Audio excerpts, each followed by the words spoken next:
mua në lidhje të drejtë për drejtë. Kam njohësin e zhvillimeve politike Adrian Zeqiri, gjithashtu edhe avokatin Anton Recaj. Përshëndetje të nderuar. Përshëndetje. Përshëndetje. Zotëri Zeqiri, kemi prap një situatë kur vendi shkon në zgjedhje të parakohshme. Pra kemi një qeveri që nuk arriti as një muaj punë. Si komentoni zhvillimet e fundit? Kjo është një absolutisht dështim total i klasës politike në Kosovë në përgjithësi, në veçanti partisë më të madhe në pushtet, e cila që një vjetë gjys është duke dështu me bo edhe konsenzusin më të vogël me parti tjera politike për më u marrë vesh për pozitat të ndryshme. T'jemi qartë, Kushtetuta e Republikës e Kosovës është dizajnuar në asnjë mënyre që në çdo hap të inkurajohet bashkëpunimi mes partive politike. Edhe atëherë kur është i vështirë, do të detyron që një parti politike, pa ma parasysh se sa ka morë vota, megjithatë duhet të bashkëpunoj. Ne e pam që për arritjen e 61 votave vjet nuk pat asnjë gatishmëri të lëvizjes vetëvendosje për arritjen e këtyre 61 votave. Në zgjedhjet e radhës me 28 dhjetor, kjo gjë ju bëhe mundshme pa negociata me parti tjera. Mirë po Kushtetuta është dizajnuar në asnjë mënyre që edhe nëse i ki 61 vota, prap do të nevojiten vota tjera për shumë vendime tjera. Një ndër këto vendime është edhe zgjedhja e presidentit. Do të thotë ku nevojitet një konsenzus prej jo vetëm një shumicë të thjeshtë, po prej 2/3 të kuvendit.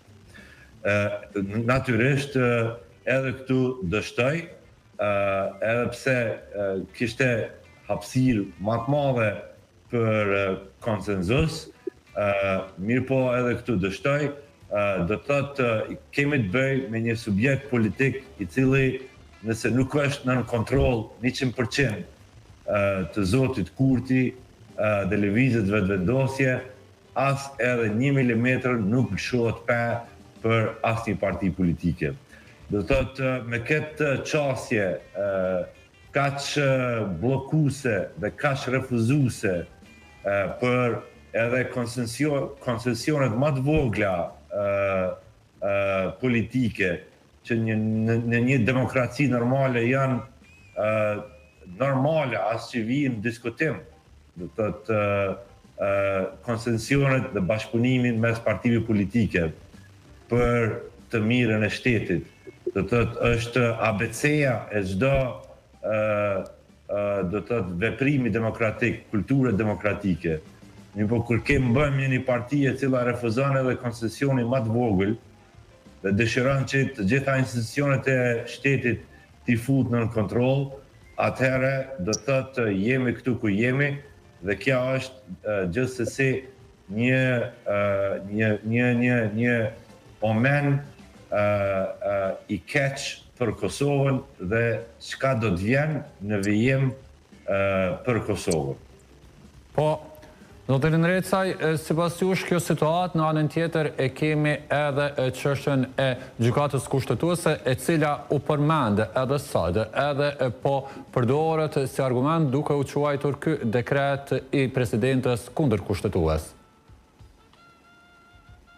Atëherë, e para, është hera parë në historinë e Republikës së Kosovës që jemi në një situatë të tillë ku kemi një ngërç politik të kushtetues për shkak të mos arritjes së zgjedhjes së presidentit të Republikës së Kosovës.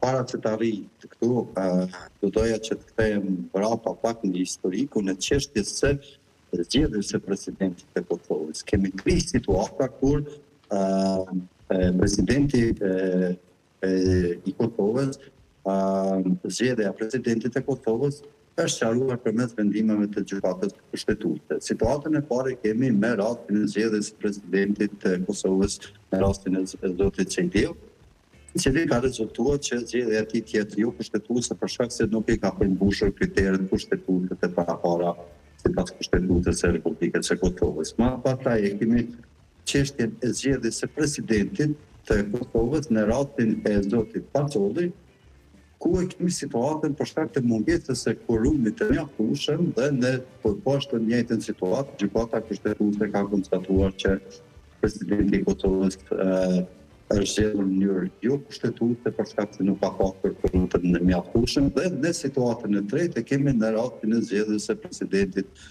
të Kosovës me rastin e zotit Taçi. Do thotë të tri rastet kemi situata ku kushtetuta e Republikës së Kosovës ka dhënë sqarime në aspektin kushtetues si cilat janë kriteret kushtetuese se si do duhet të zgjedhej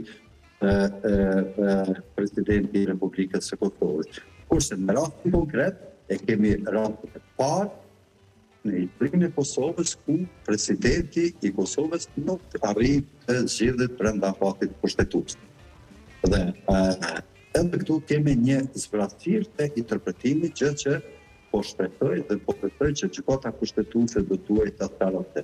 E para, nëse flasim në aspektin kushtetues kemi nënën e kushtetutës e cila jep të drejtë edhe vendimit të presidentës së Republikës së Kosovës, mirë po jep të drejtë edhe nga ana tjetër lëvizjes vendosje në parashtresën e drejtuar, por që ka një problem parashtresa e cilën e ka drejtuar lëvizja vendosje. Në që më lejoni që të sqaroj këto në mënyrë që opinioni publik jetë i qartë. E para, le të fillojmë prej mbrëm, do të mbrëm pas iniciimit të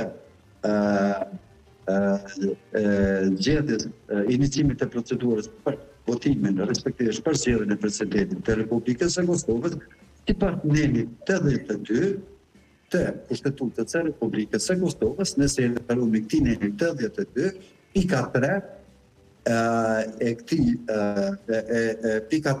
këtij neni të Republikës të Kushtetutës së Republikës së Kosovës thotë që po e citoj, nëse brenda afatit për 6 ditësh nga dita e fillimit të procedurës, keni parasysh, thotë nga dita e fillimit të procedurës të zgjedhur nuk zgjedhet presidenti i Republikës, atëherë kuvendi mund të shpërndahet.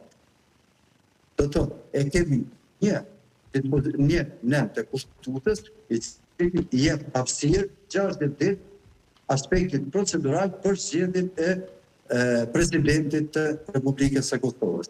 Dhe e kemi nenin 86 i cili thotë që presidenti i Republikës së Kosovës duhet të zgjedhet 30 ditë para skadimit të mandatit të presidentit të Republikës së Kosovës.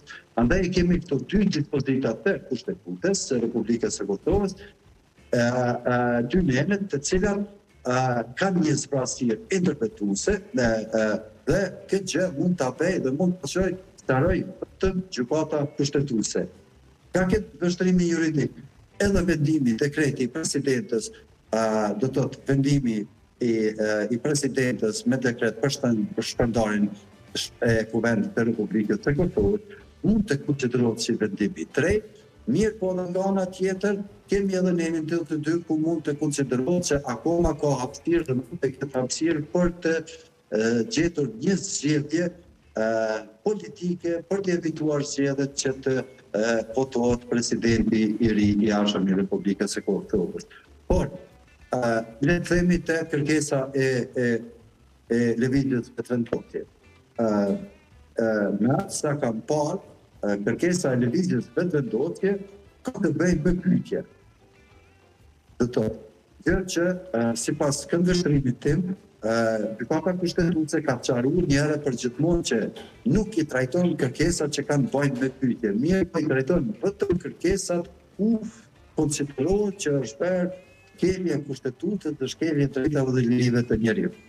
Dhe në këtë rast, i vetmi e vetmja kërkesë që e cila mund ta trajtojë gjykata kushtetuese është dekreti i presidentes, në bazën e cilit do duhet që të jepte interpretimin e nenit 86 dhe nenit 82.3 të Kushtetutës së Republikës së Kosovës.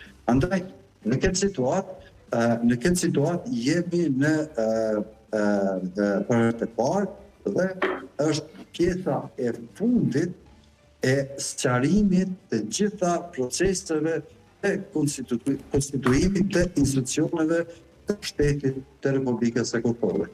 Kemi pas sqarime sa i përket pjesës e konstituimit të kuvendit dhe në nënkrytarëve të kuvendit, kemi gjykimet të gjykatës kushtetuese, kemi pas gjykimet të gjykatës kushtetuese sa i përket mënyrës së dhe kushteve për sjelljen e presidentit të Republikës së Kosovës, por që jemi në situatë tash më të trajtimit të aspektit të neneve të gjykatës kushtetuese që kanë të bëjnë me apartin kohor për zgjedhjen e presidentit të Republikës së Kosovës.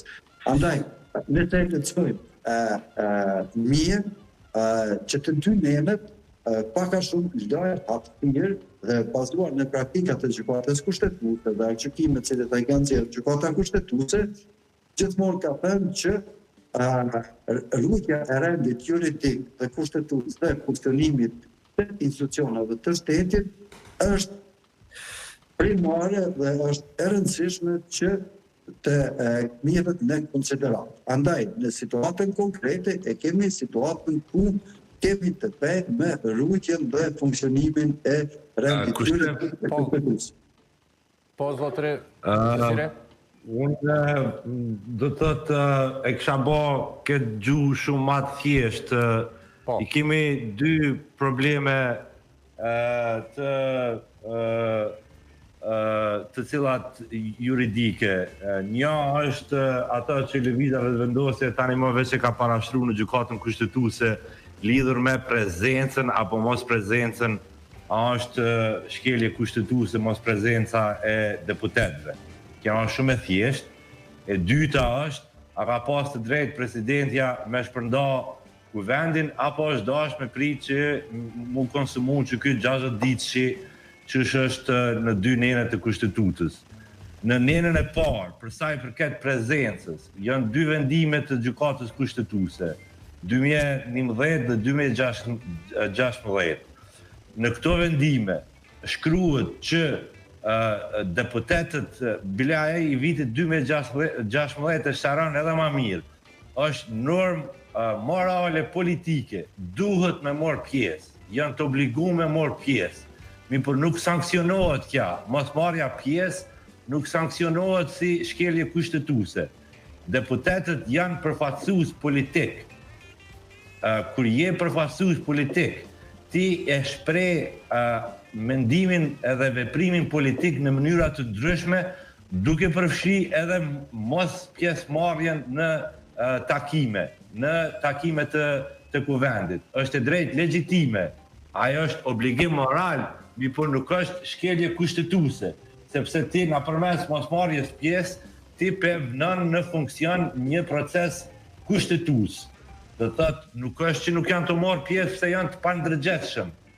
Nuk janë të marrë pjesë sepse po dojnë me vënu në lëvizje një provizion kushtetues. Dhe domethënë, kjo është aja esenca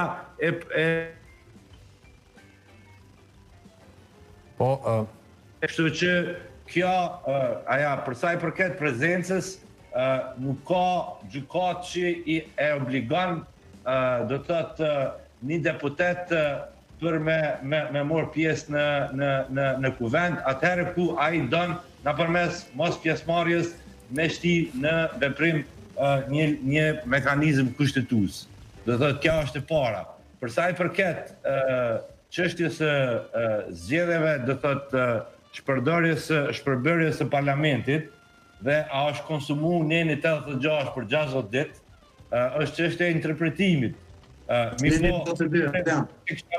Veç e kisha bën një pyetje, po është çështja e interpretimit, këta po ja lajm gjykatës kushtetuese. Edhe unë mendoj që është dashur konsumu 60 ditë, mandej më shpallë zgjedhje. Po, a mund të Ky interpretim i gjykatës kushtetuese, a mund pastaj të krijojë një situatë të re duke pasur parasysh edhe shpalljen e dekretit? Mundet me kriju një situatë ku kthehet situata e zgjedhjes së presidentit dhe kërkohet që të konsumohet afati 60 ditor me norma morale që i fton partitë politike, deputetët që duhet me gjetë një zgjedhje, s'ban me shku vendin zgjedhje sepse është keq për shtetin. Normalisht këto janë provizione, do thotë qëllimi këtyre provizioneve është që ato që ja thash në fillim, mi stimulu partitë politike për me gjetë një konsenzus politik, sepse zgjedhjet nuk janë çështje e dëshirës, do thotë aj po shkojmë zgjedhje. Nuk mundesh me shkutin zgjedhje çdo 2-3 muaj. Do thotë edhe gjykata e ka këtë obligim që mi ia dhon edhe një shans partive politike për me gjetë një zgjedhje. Mirë po, në këtë konstelacion politik, a është e mundur një konsenzus i tillë nëse ndonjëri prej palëve nuk lëshon pe? Unë jam shumë pak, edhe nëse gjykata e kthen, edhe thotë që duhet më konsumu, do thotë ky afati 60 ditor për zgjedhjet e presidentit, prapse me këtë konstelacion politik, me këtë hendek të madh të mos komunikimit, na veç kemi pa një ripërsëritje të vitit 2025, ku kanë më mbledh në sallë kuvendit, para se me hi kanë me dhonë kanë një deklarat, kur dalin e japin kanë një deklarat, të gjitha deklaratat janë kush ka ma shumë faj. Do thotë, unë nuk kam ndonjë shpresë që do të ketë ndonjë ndryshim të madh. Do thotë të pozicioneve të partive politike, edhe nëse kërkohet që të konsumohet kja dhe 60 ditë. Dhe në fund të fundit, a i kemi zgjedhjet mas 1 muaj e gjysë, a i kemi mas 3 muaj e gjysë, do thotë ka pak rëndësi. Rëndësishme është që kjo klasë politike dhe partitë politike, duke përfshi edhe njëre partinë më të madhe, e cila nuk e ka gatishmërinë më të vogël që të lëshoj pe në koncesionet kushtetuese, që është e obliguar me bashkëpunu me partitë tjera. Do thotë është e obliguar me bashkëpunu me partitë tjera. Nuk është që është obligim kushtetues i partisë më të madhe me punu me partitë tjera dhe për me gjetë një konsenzus politik. Për me pështu vendin për qëtyne zgjedhjeve çdo 3 muaj ditë. Do thotë nuk bën dallim a është mas 1 muaj e gjysmë apo mas 3 muaj e gjysmë. Rëndësishme është që skena jonë politike do thotë është bloku, dhe se vendi prap do t'jetë me një qeveri në dorëheqje, dhe se ne do të përballemi me zgjedhje të reja në një situatë gjeopolitike që është jashtëzakonisht e keqe. Po, zotin Drecaj? Po, edhe një nëse më lejohet ta sqaroj që sa i përket nenit 82 të kushtetutës dhe nenit 86 është tashi në vendimin e gjykatës kushtetuese që të jap interpretimin adekuat. Bazuar në praktikat e mëhershme, përfshi supozojmë rastin e agjykimin e fundit që ka pas të bëjë me zgjedhjen e nënkryetarit të Kuvendit të Republikës së Kosovës, i cili vjen nga komuniteti i shumicë i partisë serbe. Dhe në rastin konkret ka konstatuar që mënyra zgjedhjes së nënkryetarit ka qenë jo kushtetues dhe është i pakthyeshëm, që do të thotë që mënyra e veprimit nga ana e Kuvendit ka qenë jo kushtetues, por që në të ardhmen nuk guxon të ndodhë situatë e njëjtë për shkak se është jo kushtetuese. Tash jemi në situatën e një akti të kryer nga dekreti i Presidentes së Republikës së Kosovës për shpërndarjen e Kuvendit të Republikës së Kosovës, e cila bazohet në nenin 86 të kushtetutës, mbi bazën e së cilës thotë që presidenti duhet të zgjidhet 30 ditë para skatimit të mandatit të presidentit të Republikës së Kosovës. Andaj, tash gjykata kushtetuese do ta qaroj marrë për bazë edhe praktikat, po konsideroj, sepse në fund fundit duhet të presim vendimin e gjykatës kushtetuese, mirë po konsideroj bazuar në praktikat e mëhershme që në bodhur, gjykimet e gjykatës kushtetuese marrë parasysh në 3 raste për zgjedhjen e kryetarit të Republikës së Kosovës dhe në rastet e tjera për kushtimin e kuvendit të Republikës së Kosovës. Andaj që në të gjitha rastet gjykata kushtetuese ka potencuar që është e rëndësishme ruajtja e funksionimit të institucioneve të vendit. Dhe në rastin e fundit ka konstatuar që veprimi ndërmarrës është jo kushtetues, por që nuk gëzon të ndodhë. Andaj, po supozoj, hipotetikisht, po supozoj që nëse kontestohet dekreti presidentes, gjë që po besoj që këtë rast lëvizja vetëvendose do ta kontestojnë dhe do ta adresojnë këtë dekret në gjykatën kushtetuese, po konsideroj se gjykata kushtetuese do t'i marrë për bazë praktikat që vetë i ka krijuar dhe do të arrijë në konkluzim që dekreti i presidentes ka qenë jo kushtetues për shkak se nuk është lejuar hapësira e shfrytëzimit të mundësisë 60 ditë në mënyrë që gjendet provohet në tana format që gjendet një zgjedhje për të evituar zgjedhjet, por që do të thotë që vendimi është i marrë nga presidentja dhe vendi duhet të shkojë në zgjedhje. Që në të ardhmen të mos përsëriten situatat e tilla dhe do ta sqaroj se në situatat e tilla do duhej të shtërreshin mundësitë të provohet mundësia që nga inicimi i zgjedhjes së presidentit të ketë hapësirë kuvendi dhe partitë politike që të gjejnë kompromis dhe zgjedhje që pas zgjedhin presidentin e Republikës së Kosovës brenda hapapit të paraparë 60 ditor. Andaj, ideja, unë kështu e shoh epilogut përfundimtar sepse të gjithë tani kemi syt nga gjykata kushtetuese dhe edhe një fakt tjetër është që gjykata kushtetuese jemi në situatën ku nga prilli një nga anëtarët të gjyqtarët të gjykatës kushtetuese i ska dhënë mandati. Andaj, gjykata kushtetuese do brenda muajit mars do vijë me një aktgjykim që do t'i sqaroj që të gjitha. Përndryshe, nëse nuk kemi aktgjykim para kohës kur i zbaton mandati një gjyqtari të gjykatës kushtetuese, atëherë vërtet do gjendemi në një situatë të paparashikueshme, në një situatë ku realisht të gjitha institucionet kyçe të vendit do të kishin jo funksionale në aspektin kushtetues. Andaj që këtë gjë është dashur ta mendojnë partitë politike në kuvend, është dashur që të lejnë hapësirë që gjendet një marrëveshje konsensuese për të evituar këtë çështje, dhe natyrisht këtë vetë duhet ta ketë parasysh dhe duhet ta trajtojë me urgjencë gjykata kushtetuese në mënyrë që mos vim në situatë të tillë ku jemi në një situatë ku asnjë institucion nuk do të jetë funksional me kompetencat e plota.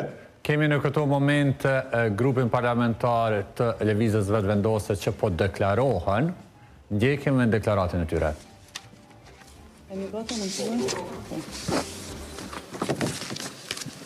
Atëherë të dashur qytetar, të nderuara media, jemi dëshmitar që shpërndarja e kuvendit sot paraqet një akt të paprecedent i cili bën ndesh me rendin ton kushtetues dhe ne do t'i drejtohemi gjykatës kushtetuese për këtë. Nuk ka asnjë arsye sepse duhet të ndodhte një akt i tillë sot në mëngjes. Për një rrymë tuaj me kërkesën e qeverisë, sot në ora 14 ka qenë e ftuar një seancë parlamentare për shqyrtimin e marrëveshjeve ndërkombëtare me vlerë rreth 100 milion euro projekte në interes të qytetarëve.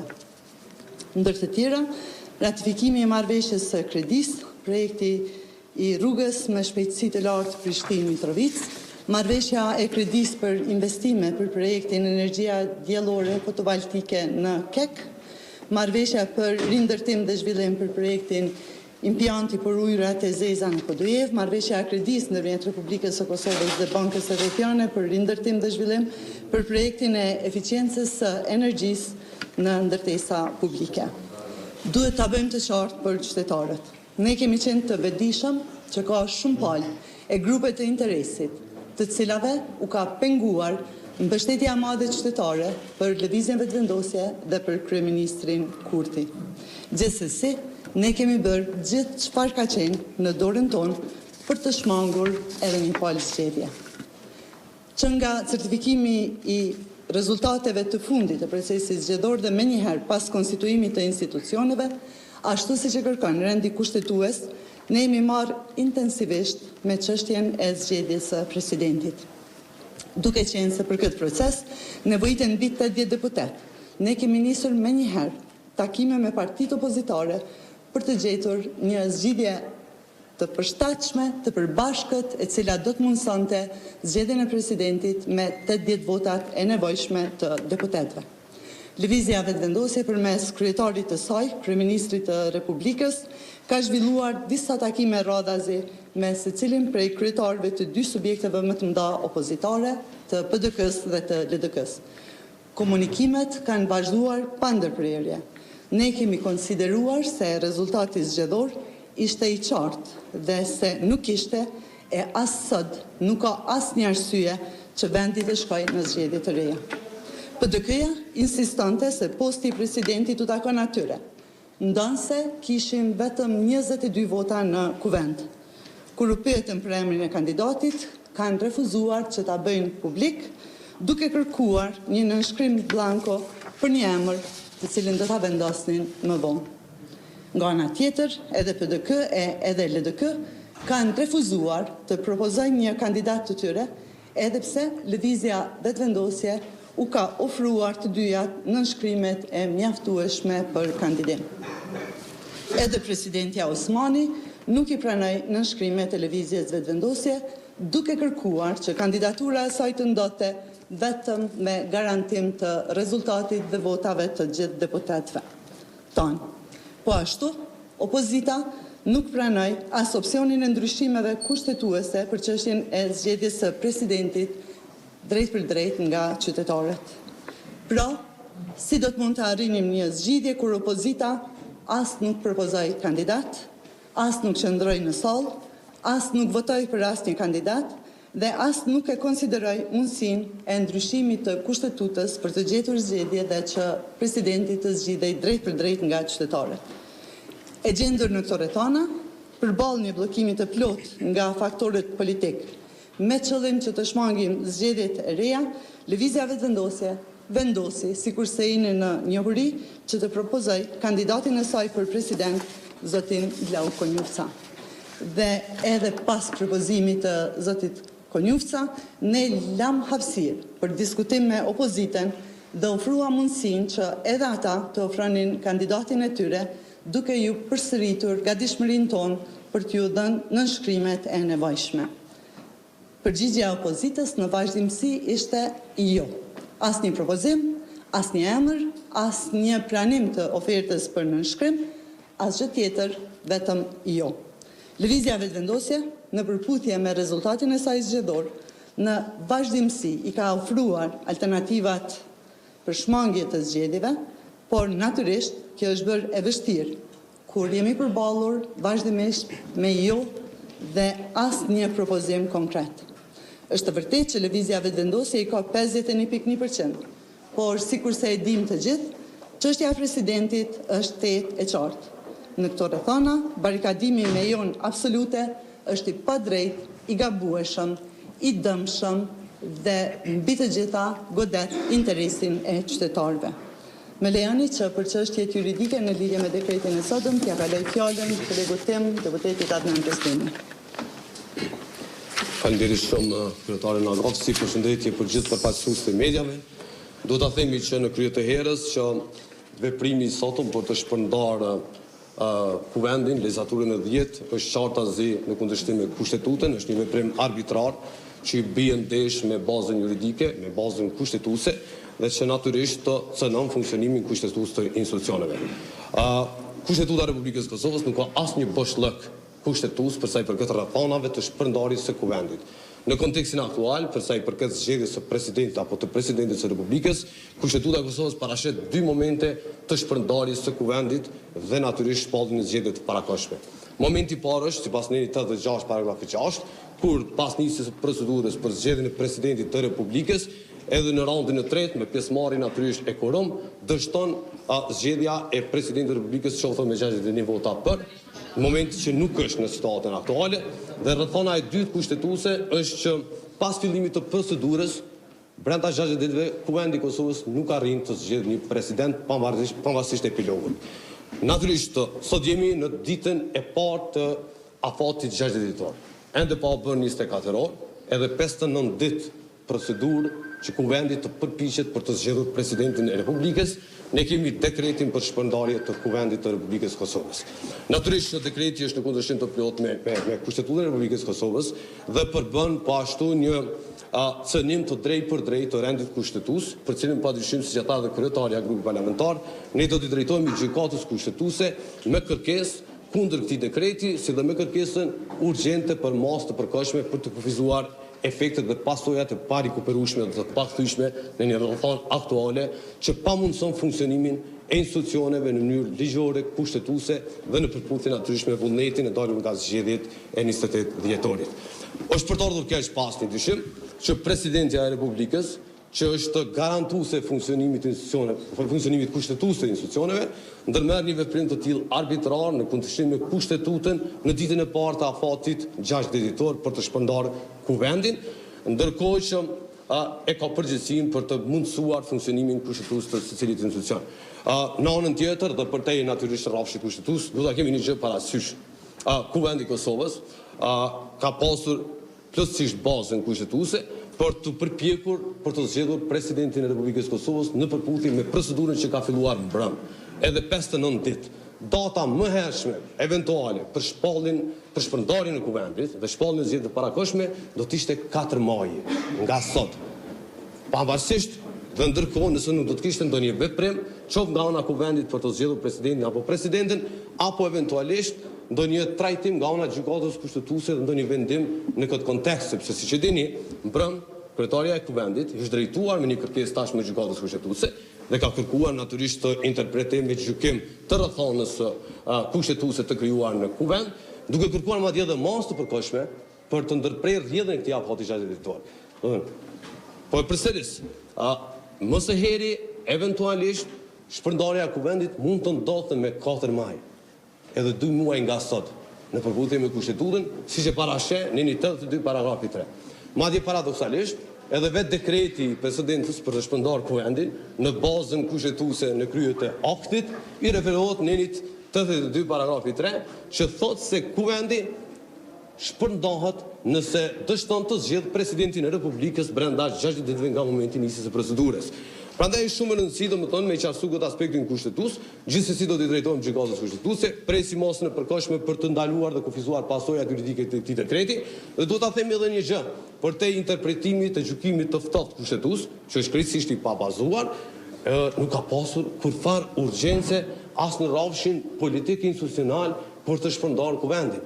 Domethënë nuk ka pasur në rendite Kuvendi i Kosovës ndonjë vendim ose ndonjë veprim të ndëmshëm për interesat e Republikës Kosovës, për të cënuar integritetin territorial, për të marrë ndonjë vendim që cënon rendin kushtetues, aq më tepër që kishte në rendite ratifikimin e marrëveshjeve ndërkombëtare të vlefshme të dobishme për qytetarët e Republikës me mbi 100 milionë euro. Domthon, cila është urgjenca e dobia le të themi politike përtejse pabazueshmërisë kushtetuese të këtij veprimi të presidentit të Republikës.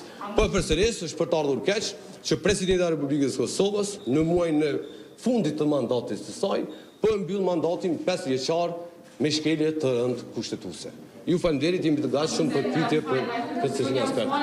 Ku po e bazoni në fakt ju ai caktoni ju afatet kushtetuese se kur mundeni me nis procedurat apo kanë cakton kushtetuta e Kosovës me që neli 86, po flasë për nelin për zgjedhjen e presidentit, paragrafi 2, nëse nuk gaboj, thotë që zgjedhja e presidentit duhet të bëhet 30 ditë para përfundimit të mandatit të presidentit aktual.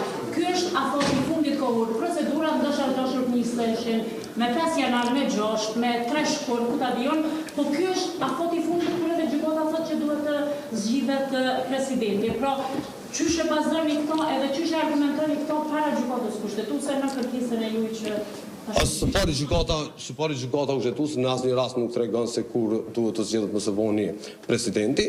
E dyta, kushtetuta thot, po jo gjykata. Nëse pas kanë thënë gjykata A mundem se e kam të qartë pyetjen, e kam të qartë pyetjen. Është e vërtetë që në 86 paragrafi 2 flet që presidenti i Republikës duhet të zgjedhet të mos voni 30 ditë para përfundimit të mandatit të presidentit aktual.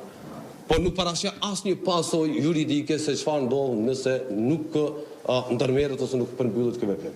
Në titin 9, paragrafi 6 e parashë pasojën e shpërndarjes së kuvendit dhe mbajtjen e zgjedhjeve të parakohshme brenda 45 ditëve më së voni, nëse dështon zgjedhja e presidentit të Republikës edhe në raundin e tretë në një seancë me quorum ku asnjë kandidat nuk merr së pagu 60 vota.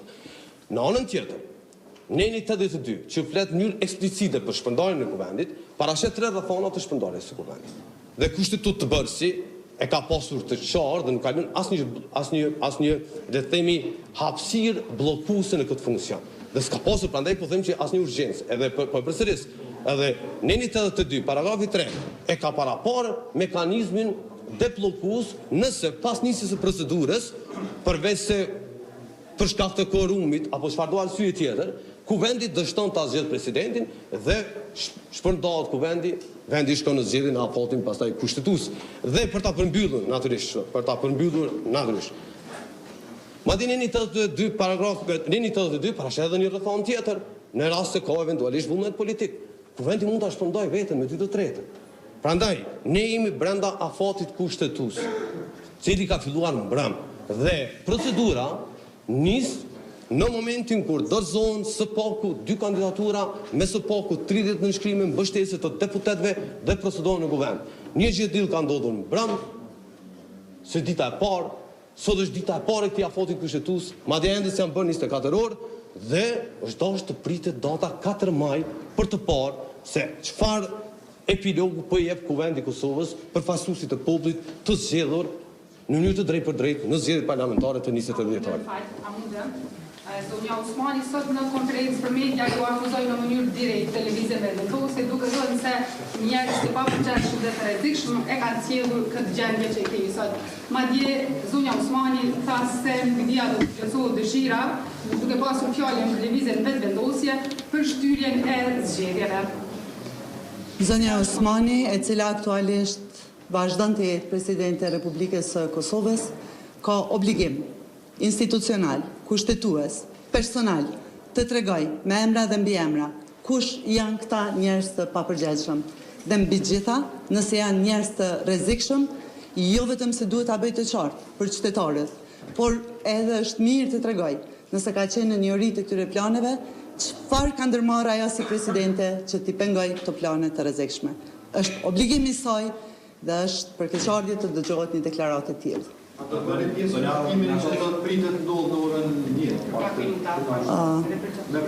Të shohim shumë pak, unë nuk besoj që ka asnjë arsye të mirët pjesë në një takim të tillë, për faktin e thjeshtë, siç e tham, se kjo është një veprim jo vetëm që bie ndesh me kushtetutën, por edhe një veprim i nxituar dhe që nuk është në interes të vendit. Deklaruat disa herë që Vjosa Osmani ka shkelur kushtetutën për me shpërbërjen e kuvendit, e vajtut, nëse më me qurë të shkëndëtoj za këtë pjesën e shkeljes kushtetutës, por pikërisht partia ju, Vjozën e Arnaval, se jeni ajo që keni shkel kushtetutën, çka keni për të thënë që se po shpej kaq sigur se është shkelje kushtetutës, të më parasysh që nuk keni bashkë shembull më i mirë për shkeljen e kushtetutës. Kjo është interpretimi juaj, nëse doni të krahasojeni edhe të ktheheni edhe një herë të vendimi që unë kam marrë, i cili pastaj u kontestua nga gjykata kushtetuese, ka pas të bëj me më shumë se 440 fëmijë të komunës së Kamenicës, të cilët për 2 vite nuk e kanë vijuar shkollimin.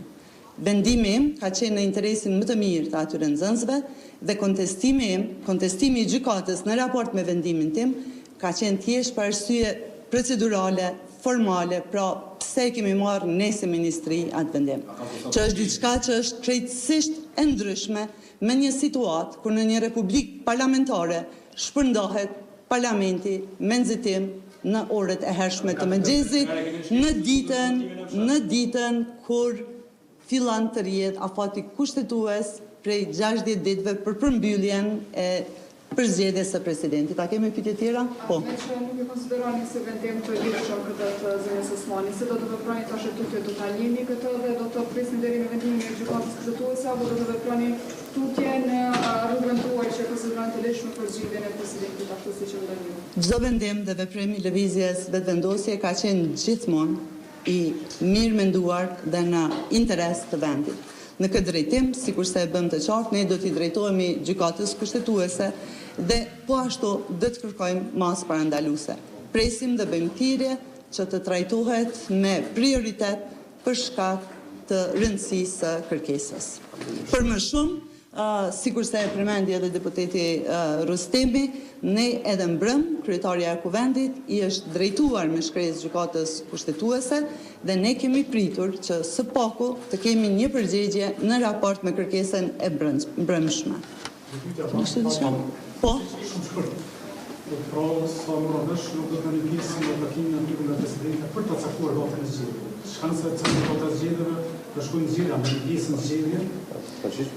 Ne shkojmë me radhë. Si që përmenda, kemi bërë gjithë çka është në dorën tonë për shmangjen e zgjedhjeve të parakoshme. Kemi filluar sipas rregullores, sipas normativës në fuqi, procedurat për zgjedhjen e presidentit të vendit.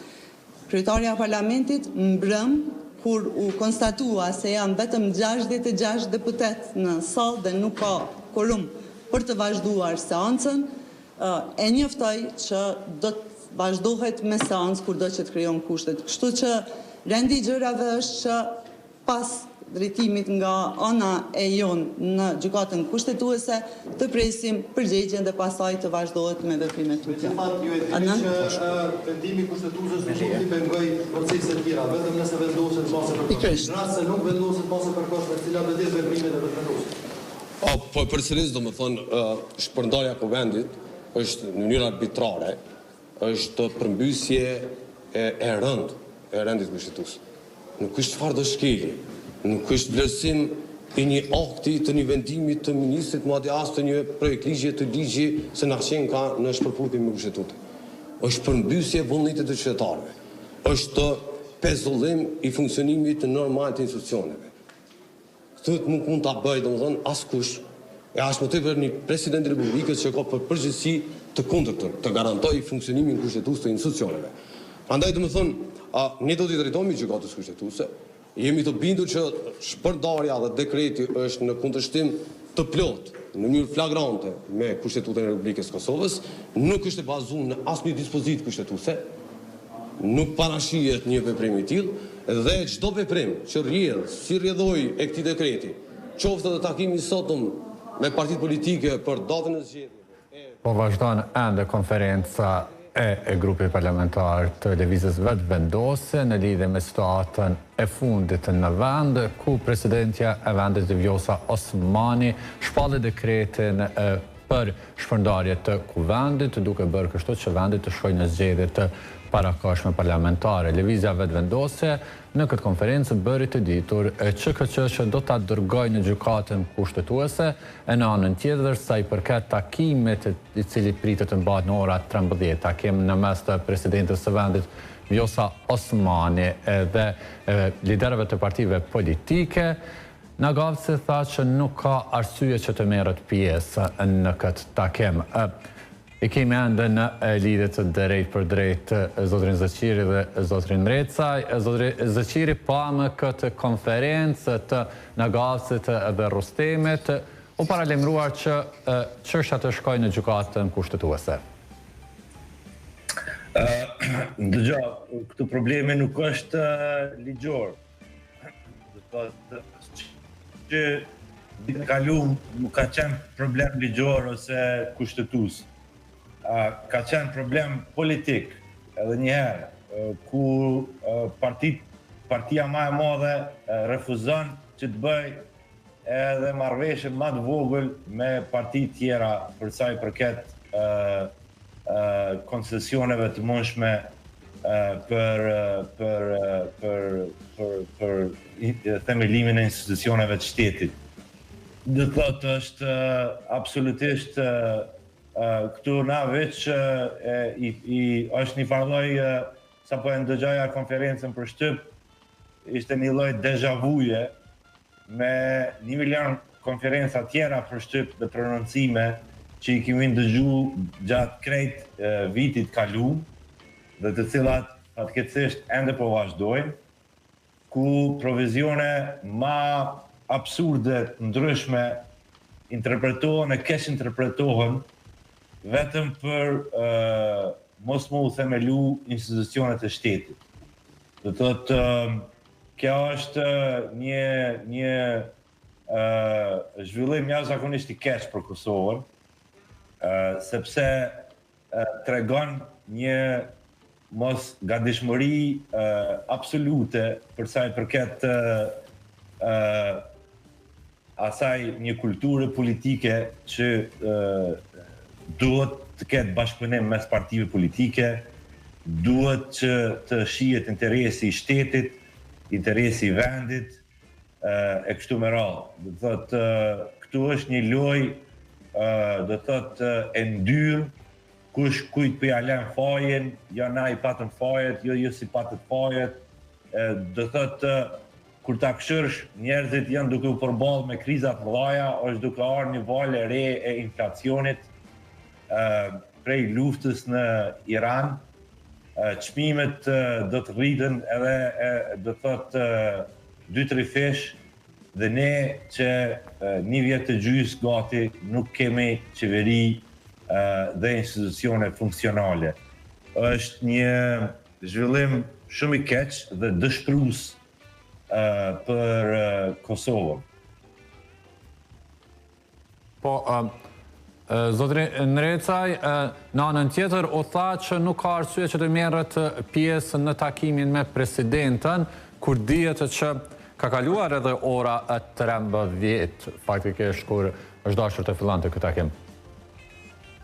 Çështja marrjet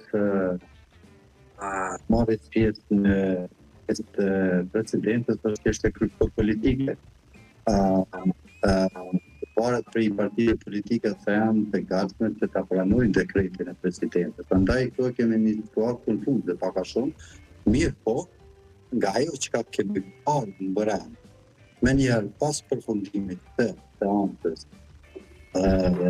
seancës për çështjen e zgjedhjes së presidentit, me njëherë pa humbur kohë kishte qenë i gatshëm shkresa e cila të duhej të i drejtohej gjykatës kushtetuese, shpresë të cilat u depunu herët në mëngjes në gjykatën kushtetuese. Kjo i bie që partia në pushtet realisht ka qenë e përgatitur për këtë situatë, duke marrë parasysh faktin që nuk ka arritur kompromis që të evitohen zgjedhjet dhe nuk ka arritur kompromis që të zgjedhet presidenti i ri i Republikës së Kosovës. Andaj, çështja e pjesëmarrjes ose çështja e takimit e ftesës presidentës drejtuar partive politike për përcaktimin e datës së zgjedhjeve, shtypë politike, mbi bazën e cilës presidentja ka vepruar natyrisht mbi bazën e kompetencave dhe dekretit cilën e ka marrë, sepse natyrisht rruga ligjore është kjo. Por që prapse mbetet në vendimin e gjykatës kushtetuese që të çartoj këtë situatë. Gjithçka çka prononcohet ka një tutje nga partitë politike është vetëm konsum politik që parë s'ka të bëjë në aspektin e ruajtjes së funksionimit të institucioneve të shtetit. Realisht, dekreti i presidentës e shpërndan kuvendit, sepse është një vendim i nxjerrur nga presidentja bazuar në kompetencat ligjore sipas ligjit të presidentit dhe kushtetutën e Republikës së Kosovës. Nga njëra anë dhe nga ana tjetër kemi një situatë ku kemi një kontestim të atij vendimi dhe një mos respektim të këtij dekreti nga ana e partisë në përshtatshme. Prandaj gjithë kjo situatë, gjithë këtë katrahur, pavarësisht deklaratave politike, interpretimeve politike të cilat mund të bëhen nga partitë politike pro et kontra sa i përket çështjes së dekretit të presidentes, është tani me gjithçka në duart e gjykatës kushtetuese që ta sqarojë një herë për gjithmonë.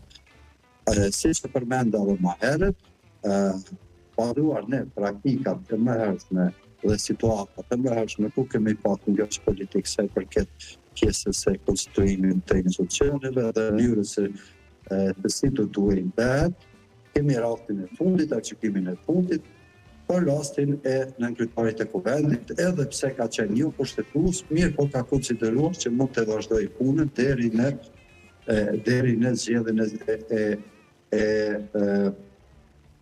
çështjes së konstituimit të kuvendit, respektivisht u vendoset paraprakisht të shkohet në zgjedhje, për shkak se ka qenë lëndimi jo kushtetues, por që nuk e ka kontestuar funksionimin e pozitës së nënkryetarit të kuvendit nga komuniteti i saj. Po duan këtë praktikë konsideroj që e thash edhe më herët që gjykata mund të thotë që dekreti ka qenë jo kushtetues, mirë po nga ana tjetër, për shkak se nuk është arritur në kohë dhe kompromisi për të zgjedhur dhe për të evituar zgjedhjet dhe për të zgjedhur presidentin e Republikës së Kosovës, ai dekret mund të konsiderohet si kushtetues që jo kushtetues, mirë po që mund të ketë efekt juridik për shkak se veç është në zgjedhje dhe kuvendi do duhet të shpërndajë, në mënyrë që në të ardhmen të sqarojë konkretisht zbrazërat në mes të nenit 82 dhe nenit 86. Këtë situatë, gjithçka që mbetet është që të pritet, unë du të shpresoj që lëvizja vetë vendosi këtë rast, sepse është ajo vetmja e cila po e konteston dekretin e presidentës, që të veprojë sa më shpejt, në mënyrë që të mos krijohet ai poshtllëk i mos funksionimit të gjykatës kushtetuese për shkak të zgatimit të mandatit të një nga anëtarët, respektivisht një nga gjykatët të gjykatës kushtetuese. Gjithçka çka mund të flitet deri në vendim të gjykatës kushtetuese është gjithçka interpretime të cilat mund të kenë të drejtë apo mund të jenë të pa drejta, mund të jenë kushtetuese apo mund të jenë jo kushtetuese, gjitha janë interpretime të cilat nuk kanë asnjë peshë ligjore dhe asnjë rëndësi përderisa nuk kemi vendim të gjykatës dhe sqarim nga ana e gjykatës kushtetuese sa i përket kësaj çështje. Zotëri Zeqiri, për fond, sipas jush në këtë situatë ku jemi, ku do të pozicionohen partitë politike ose ku vetë situata i pozicionon këto parti politike? Unë mendoj se me qarjen e madhe që ka ndodhur mes zonjës Osmani dhe zotit Kurti, skena opozitare do të rikonfigurohet, sepse është qartë që zonja Osmani është në mos tani më është duke shikuar që të një ripozicionim kundrejt Kurtit.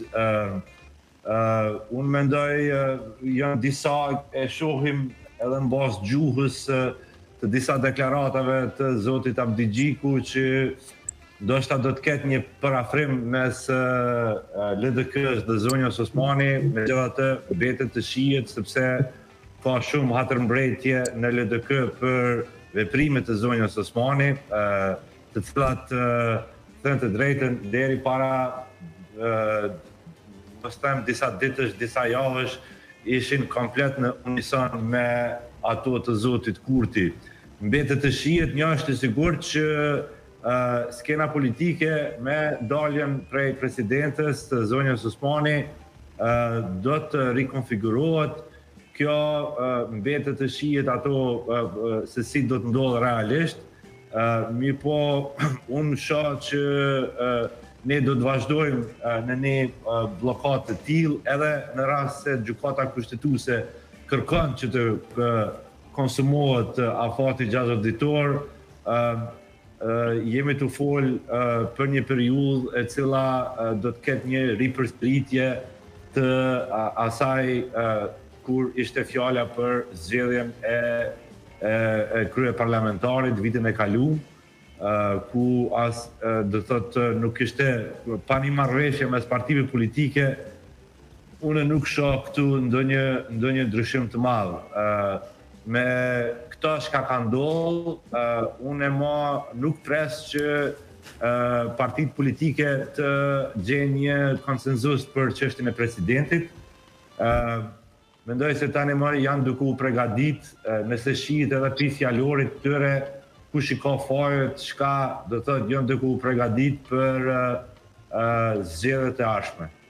Po, të nderuar zëqiri, nderuar Mendereca, falenderit shumë që na u bashkuat në këtë diskutim në Rreth e Rrotull. Falenderit.